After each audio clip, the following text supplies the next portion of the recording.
ስሙት። ለቅዳሴ በጣም የሚጓጓ የሚቸኩል የሚናፍቅ አስቀድሶ ቆርቦ ማይረካ እዚያው ቤተ መቅደስ ሙሉ ቀን ቢውል ደስ የሚለው ሰው ነበረ እና ለቤተ ክርስቲያን ለጸሎት ከገባባት ቅጽበት ጀምሮ ለሰከንድም ተቀምጦ አያውቅም። ቆሞ ነው የሚጨርሰው። ከዚያ ሰይጣን በበጎ እግዚአብሔርን በዚህ ደስ በማሰኘቱ ቀናበትና ደዌ አምጥቶ መታው። እግዚአብሔርም ልክ ኢዮብን እንደፈቀደለት ፈቀደለትና ወገቡን ቆርጦ የሚጥል የአከርካሪ ካንሰር አምጥቶ መታውና ሽባ ሆኖ ቤቱ ቁጭ አለ። ይገርማቸው እና ሽባ ሆኖ ሲቀመጥ ስለምንም ነገር አላለቀሰም። የሚያለቅሰው ቆሜ ማስቀደስ አቃተኝ ብሎ ነበር የሚያለቅሰው። ታውቃላችሁ? በዊልቸር ይዘውት ይሄዳሉ፣ ያለቅሳል። አንድ ቀን እባካችሁ ናፈቀኝ፣ በሌሊት ውሰዱኝ፣ የሚወስደው አጣ። በዊልቸር አድርገው በመኪና ወስደው ልክ ቅዳሴ ሊገባ ሲል የቤተ መቅደሱን ይህን ሳንቃውን ሄዶ እየተሳለመ እንባው እንኩት እያለ እየረገፈ እያለቀሰ ጌታ ሆይ ቆሜ ማስቀደስ አቃተኝ በኃጢአቴ ምክንያት። ተመልከቱ፣ ምን ነው እንዲህ አረከኝ አይልም የእግዚአብሔር ሰው።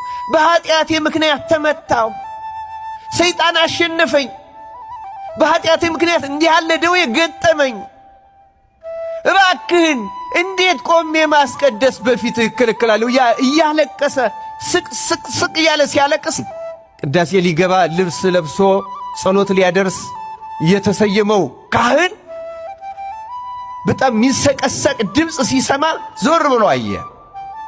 በዊልቸር ሆኖ ያ ቆሞ ሲያስቀድስ ሲቆርብ የሚያውቀው ሰው ያለቅሳል። ያ እንባው እየወረደ እየገፉ ያስገቡታል።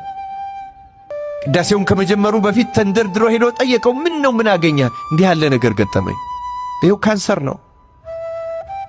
አባቴ ሆይ እግዚአብሔር አዘነብኝ፣ ምን እንደበደልኩት እርሱ ያውቃል፣ እባክን ስለ ኃጢአቴ ማልድልኝ ያለ እንባውን ያረግፋል። ቤተ መቅደስ ሮጬ መጥቼ ከነ ኃጢአቴ እንኳን መቆም አልችላል፣ እነሆ ተመታው ያለ ሲያለቅስ ካህኑ እንዲህ አለው፣ አዘነለትና አንተ በሽተኛ ነህ፣ እዚህ መምጣት እንደዚህ ደክመህ አይጠበቅብህም። ሥጋውና ደሙን እኔ ቤትህ መጥቼ ለበሽተኞች በተፈቀደው ሥርዓት አቆርብሃለሁ። አሁን ወደ ቤትህ ሂድ አለው። የካህን ትእዛዝ ያከብራሉና ወጥቶ ወደ ቤቱ ሄደ። ቤቱ ሄዶ አልጋው ላይ አረፍ እንዳለ ወዲያው አሸለበው። በመሃል እመቤታችን ተገለጸችለት። በዚያው ቀን ተገልጻ ቅድም እያለቀስክ ወደ አንተ ቤት መግባት ተከለከልኩ በኃጢአቴ ምክንያት እያልክ የቤተ መቅደሱን ሳንቃ በሩን ስትስመው የሳምከው ዕቃውን ያንን እንጨቱን አይደለም ልጄን ነው የሳምከው አለችው እመቤታችን። ልጄን ጌታችን ኢየሱስ ክርስቶስ እሱን ነው የሳምከው። ሰይጣን ነው እንደዚህ ያደረገብህ። ልጄ ፈቅዶልሃል፣ ከዚህ በሽታ ፈውሷል፣ ይቅር ብሎሃል። ወደ ቤተ መቅደስ ምትጠማውን ምትጓጓውን እየሮጥክ ሄደህ ገስግሰህ ገብተህ ቆመህ አስቀድሰህ ቆርበህ መውጣት ፈቅዶልሃል ልጄ ተነስ ብላው ብድግ ሲል ድኖ አገኘው። እዩ ክርስቲያኖች፣ እዩ መጠማት ምን እንደሚያደርግ እና ድኖ ተነስቶ እንደገና ወደ ቤተ መቅደስ ውሰዱኝ ብሎ ቅዳሴው ሳያልቅ ብሎ ወሰዱት።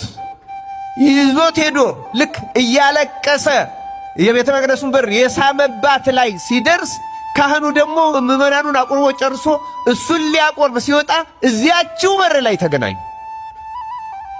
ወደ ውስጥ ገብቶ ቆረበና እግዚአብሔርን አመሰገነ።